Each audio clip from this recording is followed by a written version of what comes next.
नमस्कार, बिहार तक देख रहे हैं आप और आपके साथ मैं हूं आशीष अभिनव और हमारे साथ है हमारे सहयोगी इंद्रमोहन।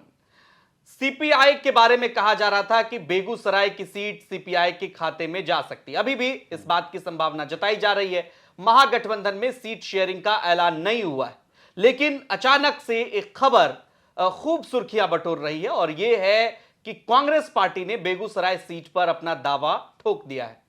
अंदर खाने से जो खबर है, लालू प्रसाद ये कह रहे हैं कि सीट सीपीआई की है, अब समझौता सीपीआई और कांग्रेस के बीच होना है।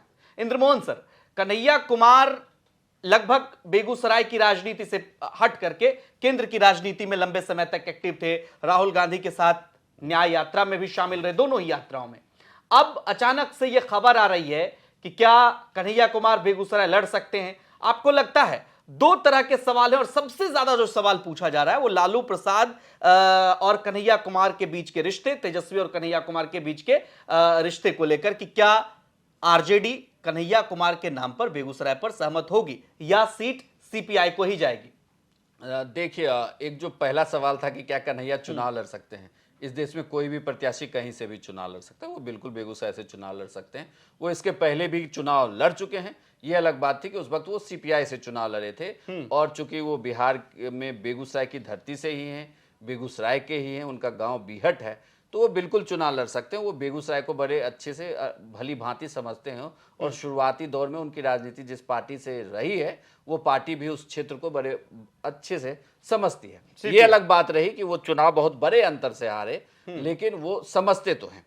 अब रही बात कि क्या उन्हें टिकट मिलने जा रहा है, इसको लेकर चर्चा तो बहुत तेज है। इस चर्चा के पीछे का एक तर्क है। तर्क ये दिया गया, जो बहुत दिनों से ये चर्चा चल रही थी, इवन जब हमारी भी बातचीत हुई थी तो ये चर्चा थी कि वो दिल्ली से चुनाव लड़ना चाहते हैं, कांग्रेस उन्हें दिल्ली में चुनाव लड़ा सकती है, मनोज तिवारी के अगेंस्ट वो चुनाव लड़ सकते थे।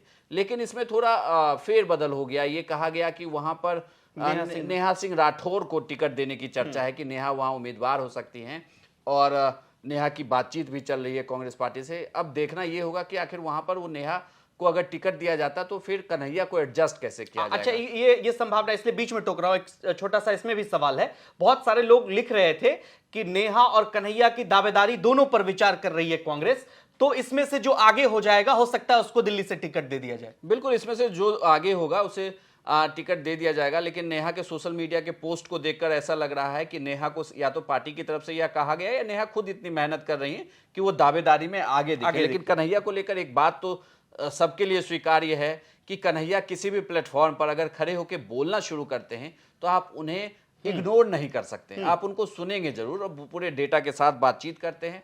हमेशा वो अच्छा बोलते हैं। चूंकि केंद्र में उनको कांग्रेस ने उन्हें राहुल गांधी के साथ ड्यूटी दी, पूरी भारत जोड़ो यात्रा की उन्होंने, उसे भी बड़े भली भांति से और अच्छे से उन्होंने निभाया है।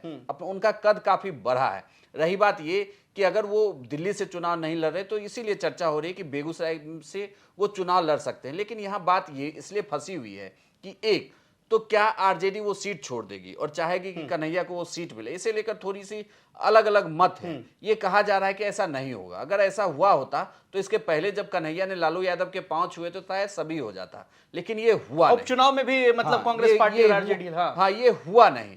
तो अभी भी शायद वो नहीं चाहेंगे कि तेजस्वी के पैरेलल एक अच्छा बड़ा नेता, क्योंकि आप भी बेगूसराय से हैं। दो चीज समझाइए। एक तो ये कि लालू प्रसाद और तेजस्वी यादव की कितनी सहमति होगी, ये तेजस्वी यादव एक बड़ा फैक्टर है और आप भी समझते हैं। दूसरी बात कि 2019 में कन्हैया चुनाव लड़े, 2,70,000 के करीब उनको वोट आया और उसके बाद से वो केंद्र की सियासत में चले गए। कांग्रेस पार्टी उन्होंने ज्वाइन किया सीपीआई से रिजाइन करते हुए और 2019 से बेगूसराय की राजनीति से वो अलग हैं।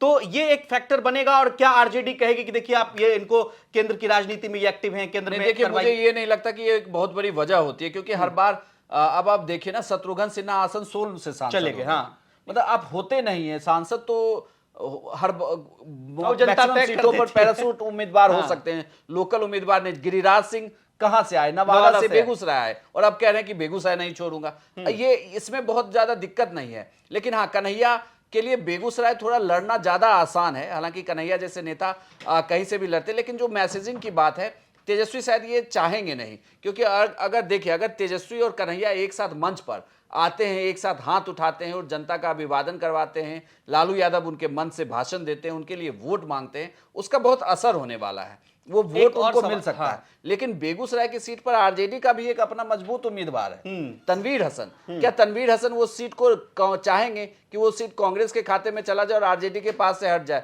ये अच्छा होगा कि सीपीआई के पास चला जाए तो लौट के वो आ जाएगा, लेकिन कांग्रेस के पास चला जाएगा तो सवाल जो बात आप कह रहे हैं के पास नहीं आएगी। इस ग्राउंड, ये ग्राउंड रियलिटी है जो बात इंद्रमोहन सर आप समझा रहे हैं। उसमें एक और चीज जोड़ना चाहूंगा, जैसे आपने कहा तेजस्वी नहीं चाहेंगे कोई पैरेलल नेता उनके समकक्ष खड़ा हो, और अगर ये सीट सीपीआई के खाते में जाती है तो सीपीआई सिर्फ जो भी चेहरे नाम सामने आ रहे हैं, 3-4 चेहरे जो भी हैं, उनमें से सबका एक दायरा है, एक उम्र है कि अगला चुनाव वो नहीं लड़ सकते। और तब आरजेडी, चूंकि लंबे समय से वामपंथियों का और आरजेडी का एक गठबंधन रहा और नेचुरल एलाइज माने जाते हैं, तो ऐसे में लालू प्रसाद उनके नाम पर ज्यादा सहमति दे सकते हैं। ये बात आपको लगता है कि सहमति दे सकते हो? दूसरी बात, ये कहा यह जा रहा है आरजेडी की तरफ से भी, कई सारे लोग कहते हैं कि गिरिराज सिंह को कन्हैया कुमार के साथ चुनाव लड़ना आसान हो जाएगा। उसी पिच पर बैटिंग करते हुए लगभग 5-5.5 लाख के अंतर से वो चुनाव जीते थे गिरिराज सिंह। तो कई सारे फैक्टर 2019 में जो काम कर रहे थे, वो 2019 का परसेप्शन 2024 में भी भारतीय जनता पार्टी लागू करवाने में सफल हो सकती है। नहीं, देखिए वो परसेप्शन बैटल जो भी हो जाए, लेकिन एक बात आप मान के चलिए कि कन्हैया को पिछली बार से इस बार ज्यादा वोट मिल सकता है बेगूसराय में, अगर गठबंधन आरजेडी अगर सपोर्ट कर दे तो नो डाउट उनको 1.5-2 लाख वोट और मिलेंगे किसी भी।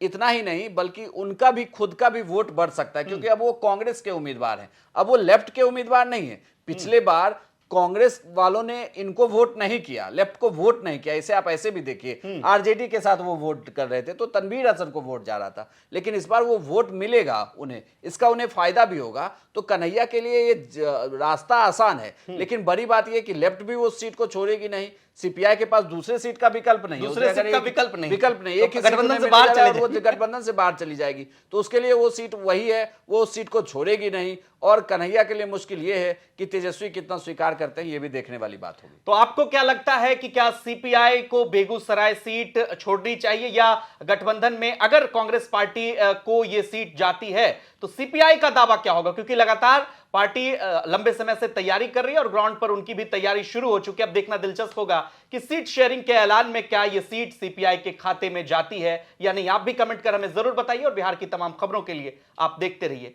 बिहार तक। नमस्कार।